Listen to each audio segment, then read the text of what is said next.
Bitcoin halving adalah peristiwa yang terjadi setiap 4 tahun di jaringan Bitcoin, di mana penghargaan blok baru yang diberikan kepada para penambang Bitcoin menjadi setengah dari sebelumnya. Pada awalnya, setiap blok baru menghasilkan 50 Bitcoin sebagai hadiah. Lalu pada tahun 2012 halving pertama terjadi dan hadiah menjadi 25 Bitcoin per blok. Kemudian pada tahun 2016, halving kedua terjadi dan hadiah per blok menjadi 12,5 Bitcoin. Saat ini, di tahun 2020, kita mengalami halving ketiga dan hadiah per blok menjadi 6,25 Bitcoin. Tujuan utama dari halving adalah untuk menjaga inflasi Bitcoin agar tetap terkendali. Dengan adanya penurunan reward bagi penambang, diharapkan akan ada tekanan penawaran Bitcoin yang lebih besar. Ini berarti bahwa semakin sedikit Bitcoin yang masuk ke pasaran, yang pada gilirannya dapat menyebabkan meningkatnya permintaan dan harga Bitcoin. Namun, efek halving terhadap harga Bitcoin tidak pasti dan dipengaruhi oleh banyak faktor seperti permintaan pasar, sentimen investor, dan kondisi ekonomi global. Kelebihan dari halving Bitcoin adalah, pertama, mengatur inflasi. Dengan mengurangi upah blok, halving membantu mencegah inflasi yang terlalu tinggi dalam pasokan Bitcoin. Hal ini dapat membantu menjaga nilainya dan mencegah terjadinya devaluasi berlebihan. Kedua, keuntungan bagi investor. Dalam jangka panjang, halving bisa menghasilkan kenaikan harga Bitcoin ketika pasokan Bitcoin baru berkurang, tetapi permintaan masih meningkat. Maka hukum penawaran dan permintaan dapat membuat harga Bitcoin naik. Ketiga, memperkuat ketahanan jaringan. Dengan mengurangi hadiah blok, halving dapat mendorong penambang untuk berkontribusi lebih banyak ke jaringan Bitcoin. Hal ini meningkatkan keamanan dan kekuatan jaringan secara keseluruhan. Beberapa kekurangan dari halving Bitcoin adalah, pertama, potensi pengurangan keuntungan. Para penambang Bitcoin yang bergantung pada hadiah blok untuk keuntungan mereka mungkin menghadapi tantangan ketika upah blok mereka berkurang. Hal ini bisa menyebabkan beberapa penambang menjadi tidak ekonomis, atau mungkin harus menghentikan operasi mereka jika biaya listrik dan perangkat keras yang diperlukan melebihi potensi pendapatan mereka. Kedua, ketidakpastian harga. Meskipun halving telah terbukti memberikan dorongan harga dalam hal jangka panjang, ketika halving terjadi, fluktuasi harga dalam jangka pendek bisa sangat tidak stabil, sehingga investor harus mempertimbangkan dengan hati-hati risiko yang terkait dengan pasar yang volatil. Ketiga, potensi dampak pada likuiditas pasar.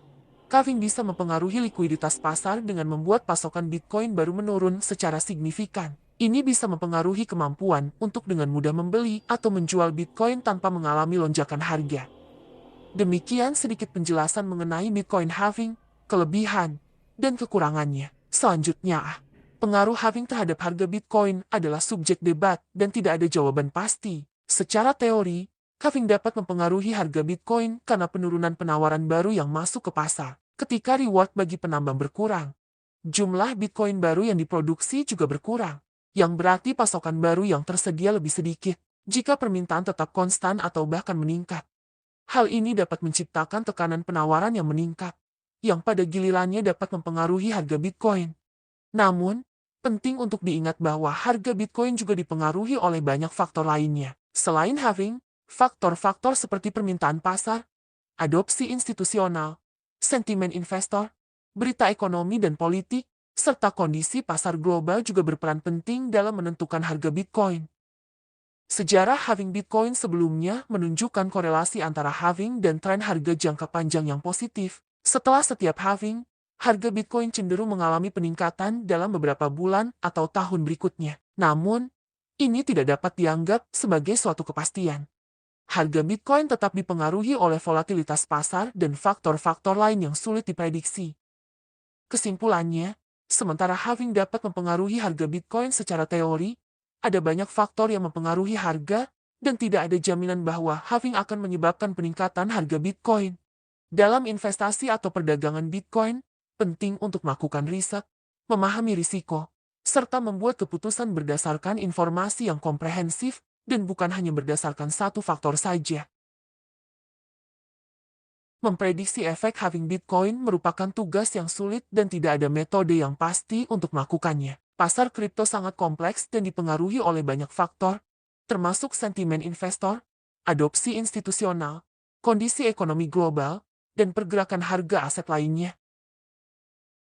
Beberapa analis menggunakan analisis teknis dan fundamental untuk mencoba memprediksi pergerakan harga pasca halving. Analisis teknis melibatkan pengamatan pola grafik dan indikator untuk mengidentifikasi tren harga. Sedangkan analisis fundamental melibatkan mengevaluasi faktor-faktor ekonomi, berita, dan pengaruh pasar lainnya untuk memahami nilai aset kripto.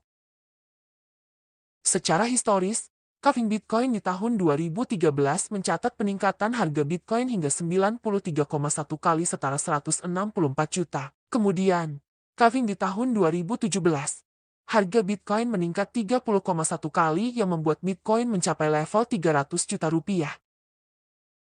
Selanjutnya tahun 2021 meningkat sebesar 7,8 kali, menyentuh ATH di angka 939 juta rupiah.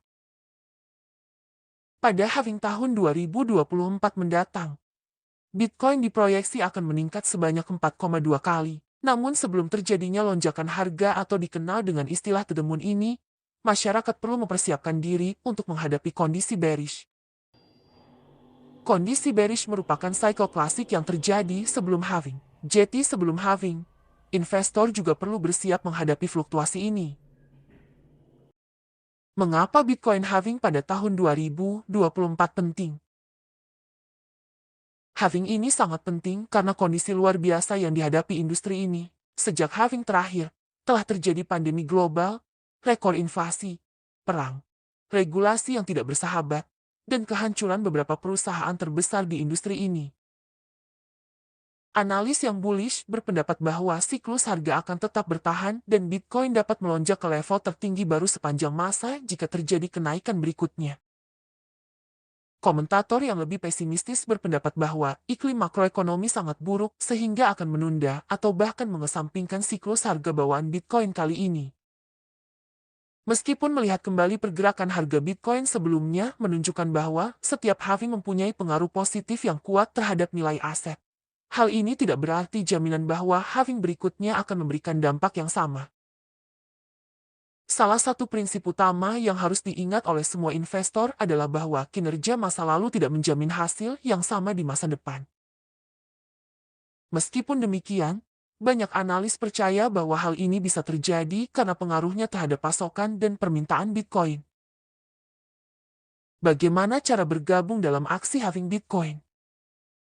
Terlepas dari apa yang terjadi seputar halving Bitcoin, hanya ada satu cara untuk memanfaatkannya semaksimal mungkin, yaitu dengan membeli Bitcoin dan berinvestasi dalam kurasi aset digital terbaik di platform aset digital pertama yang terdaftar. Demikian penjelasan mengenai halving Bitcoin. Semoga teman-teman paham apa itu halving Bitcoin. Terima kasih sudah berkunjung di channel Lingkaran Keuangan. Jangan lupa like, subscribe, dan share video ini agar memberi informasi kepada teman-teman yang ingin mengenal Bitcoin lebih mendalam.